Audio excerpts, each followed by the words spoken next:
I cancelled my flight to stay here in Kuala Lumpur a little bit longer.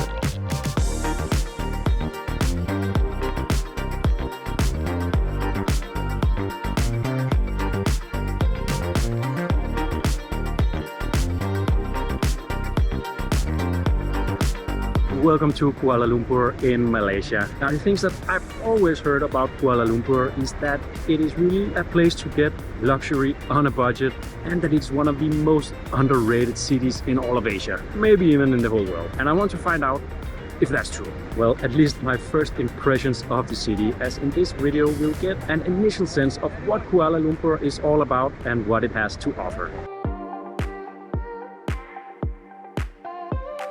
Okay, the truth is we've actually already been here in Kuala Lumpur for a couple of weeks, but we've barely left this room here, like, at all. We've had so much work to do in the past couple of weeks and just wanted to finish up some big projects before we really started exploring the city. It also really doesn't help that this building basically have everything that we need. Like, there's an insane pool, gym, places to work, a little mart, and it's so easy to order food in. I mean, with a view like this.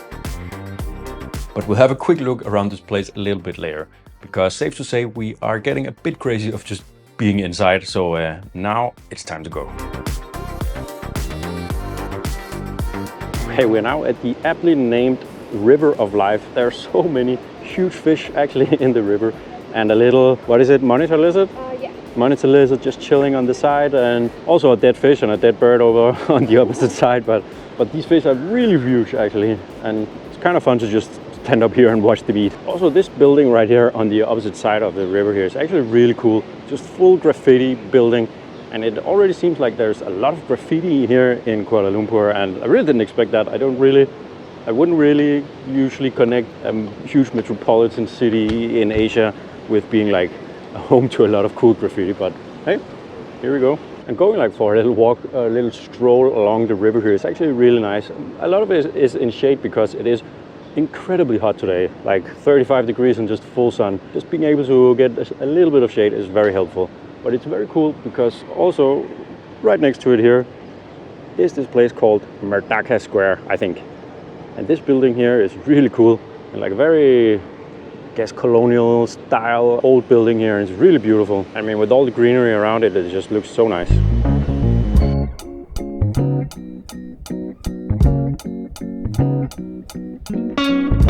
Pretty cool place to be, with that beautiful building with amazing old architecture like in the back, and then you have the river, and on the other side got all the very modern skyscrapers.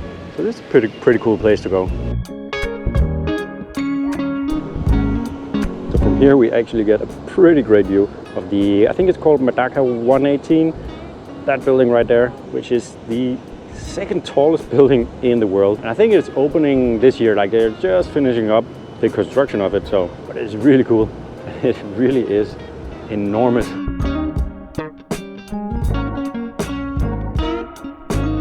Now we've just been walking a little bit through the city, and if we look ahead right now, I think you can get an idea of where we're going next. And we really enjoy just walking around a new city. It's just a great way to really see more of the city than just taking some form of transportation between like the 5 major tourist attractions. Then you also get to see everything in between. And I mean, I guess I have heard that Kuala Lumpur has a very great like public transit system, but everything is also like very close by. So it's very easy to just basically walk everywhere, as there's like good sidewalks everywhere, and there's actually not quite a lot of people crowding the streets or walking. But now I also understand why it's just crazy hot, and just a 20-minute walk through these streets can just be almost unbearable. So I get why people choose not to walk that much.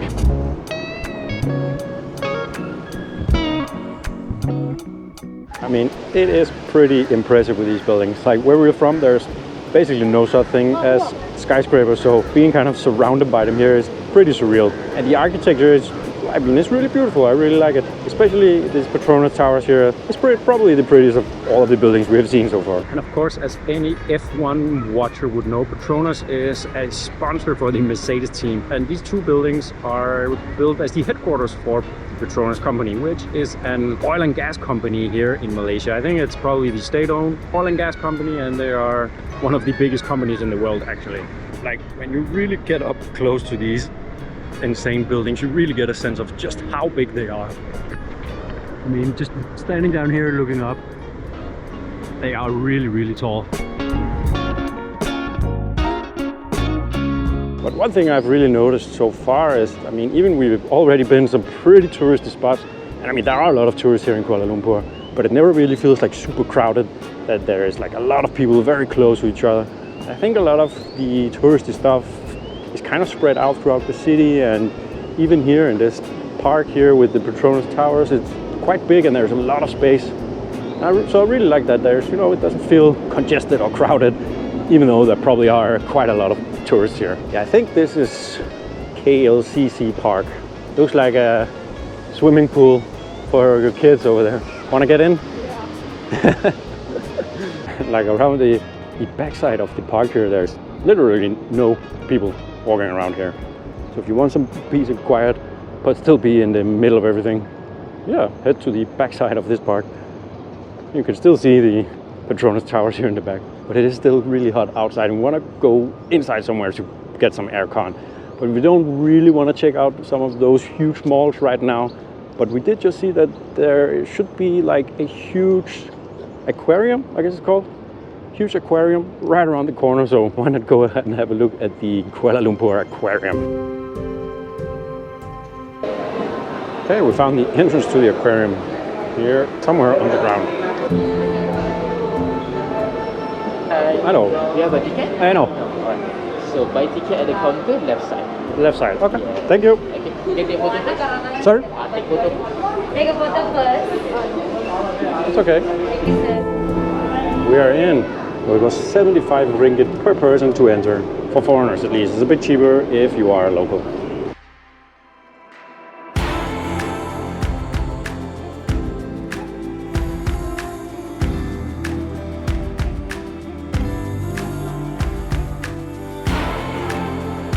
The aquarium proved to be just the break that we needed, and as we went in there with really no expectations, we were positively surprised.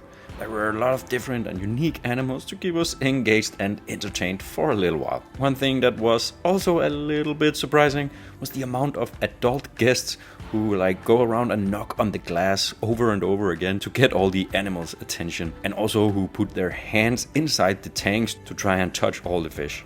And I know that standards and regulations are a little bit different around the world compared to where I live, and I guess the same goes with people's attitude towards animals. But I mean, come on, just leave the poor fish alone. But the main attraction in this aquarium is this huge tank that houses so many fish, sharks, turtles, rays, you name it. And you get to see it by going through this, I guess, tube. And it's quite clever, I think. There's this rolling escalator that you stand on and that really keeps the crowd moving forward, but it's slow enough that you have plenty of time to see everything. This was definitely the highlight of the aquarium.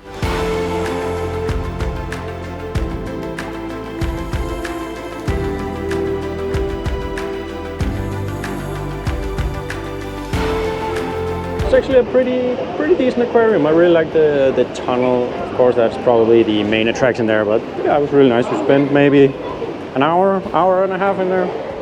Yeah, Would you say worth it?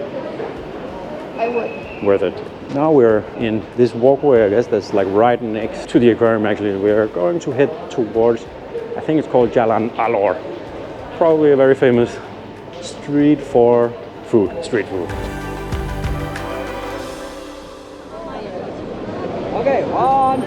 And now we figured out where all the tourists in the city are going. This place is packed with tourists, and there's also like a person from every restaurant approaching you, trying to get you to eat in their place. Yeah, welcome, bro. Seafood BBQ. It's quite the contrast to the quiet and relaxed vibe we have had so far. One mango juice. Mango juice. Yes, please. Mango juice.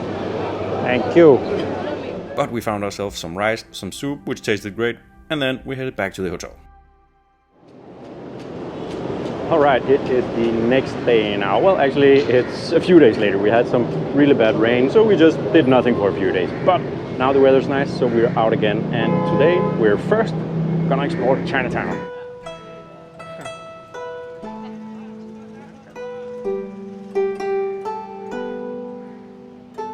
So we just wandered around the area for a bit before heading down another very touristy street, Jalan Petaling. All the streets, side streets, shops, architecture around here is really cool. But I'll be honest, this particular street is just very touristy, selling knockoff whatever you want and other standard souvenirs. And we weren't really in the market for a knockoff Gucci bag right now, so we actually kind of quickly moved on. Some monkeys in the car park.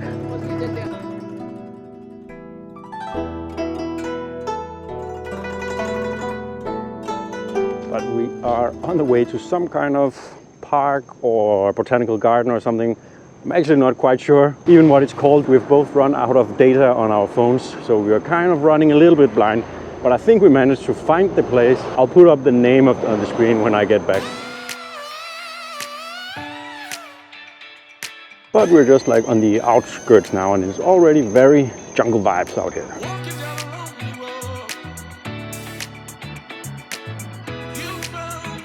I think there's both a butterfly park and like a bird park around here. That's not really where we're trying to go. I think this might be the place. Taman Botani Pardana. I think we made it inside the park now. Not really a lot of signage around, but this looked like this was the main entrance. And it's free to get in, so that's always a big plus for us.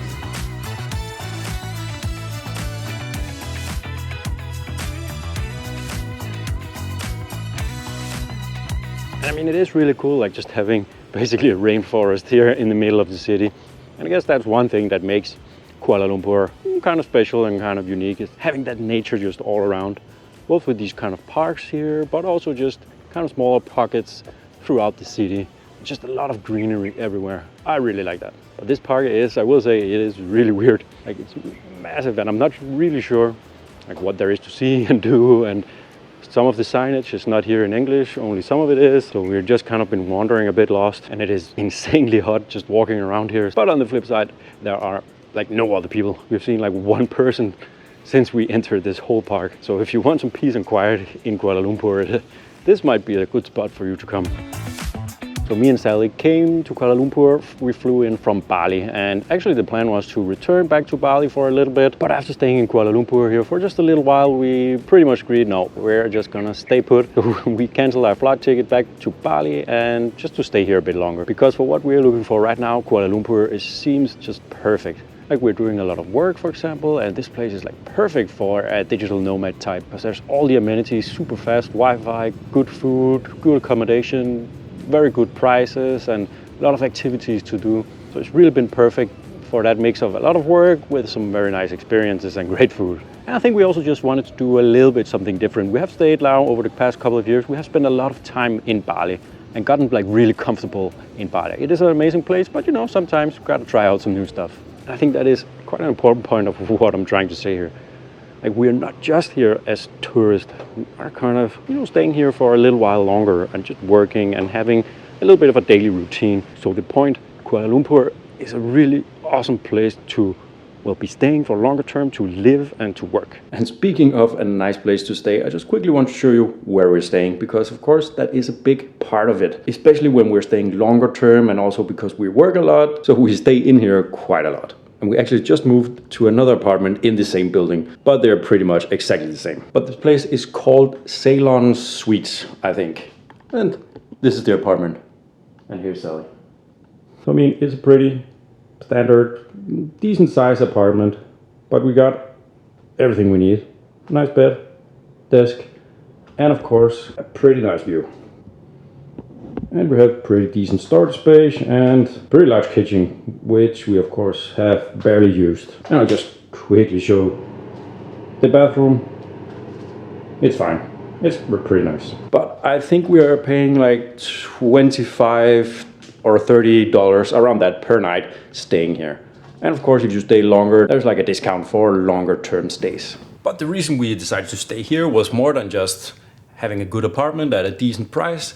So also the area is really nice. We can pretty much walk everywhere. And there's shops and coffee shops, and there's even like a little mini mart inside this building. So we got everything we need in the building or just around the corner. We can also get laundry done inside this building, and it's quite affordable, so we have done that. There's like a shared kind of office space where you can sit and work if you get tired of sitting in your room. There's a pretty good gym that also has a very good view. And of course, there's the amazing rooftop pool, which we'll check out in just a minute. Because there are two very annoying things about staying here. And I thought I have to mention those. Because the way they made a lot of these apartments or hotel rooms here is that I think it was originally probably like one large apartment, and then they split it and made 2 apartments instead. And that means that this wall to our neighbor right here is like paper thin. So you can essentially hear everything that the neighbor is doing. You can hear them talking, sneezing, farting, you name it. Now, in the first apartment we stayed in here, it was actually pretty bad. We had people partying at night, staying up late, coming home super late, just being noisy, coming into fights, having arguments, slamming the doors in the middle of the night. But now staying in this apartment, I don't think we have had a neighbor yet, so it's been super quiet. But yeah, that can be quite annoying. If you get the bigger apartments in this building, I don't think you will have that problem. And the other annoying thing here is the elevator. And it may seem like a small thing, but as we're staying here for like a longer term, it gets super annoying. So essentially, there's 4 elevators for the whole building, which is, I think, 39 floors. And it's basically all tourists and, you know, people coming and staying a day, a few days. So there's a lot of traffic in these elevators, which means that you can stand and be waiting for the elevator for 5 minutes. And if you just have to go down to the first floor, to the lobby to pick up something, it can take you 10 minutes to go down and get back up again because you're just waiting for the elevator. But those are basically the only 2 problems I have with staying here, and they are pretty minor, so it's a pretty good spot. At least value for money, there's a lot of it. But let's wait until it gets a little bit dark, and then we'll head up to the pool.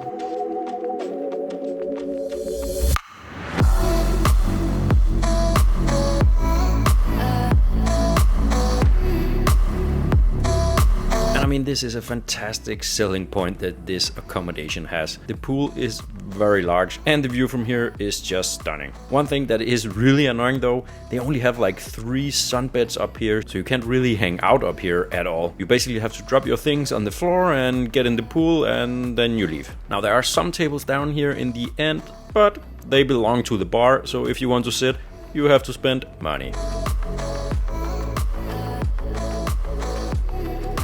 So now that we've been here a little bit, I wanted to go back to those questions I had in the beginning, whether I now think if Kuala Lumpur really is a place to get luxury on a budget, and if it's one of the most underrated cities. And to the first, of course, yes. You can really stay some nice places for relatively low cost. You can get great food that is very affordable, and a lot of experiences and things to do are either free or very cheap. Of course, some are more expensive than others, but there are a lot of cool things to do, all on a budget, and you can really live a nice lifestyle here, especially if you, like us, come with our foreign money. And now is Kuala Lumpur underrated? I mean, the city receives so many tourists, so it's not like some hidden gem or anything, but I still think that a lot of people perhaps pass through or just stay a day or 2, which of course is a shame. But there are just in this region just so many cool areas and nice places to explore. But I do think Kuala Lumpur is kind of underrated. Like, it's a really good place to stay and where you can visit so many other nice places. Like, very soon we're gonna fly to Thailand, to Krabi in Thailand, and the flight is like 1 hour and costs basically nothing. So especially if you're doing something like us, working a little bit, but also traveling and trying to do some activities, this is a fantastic place to stay.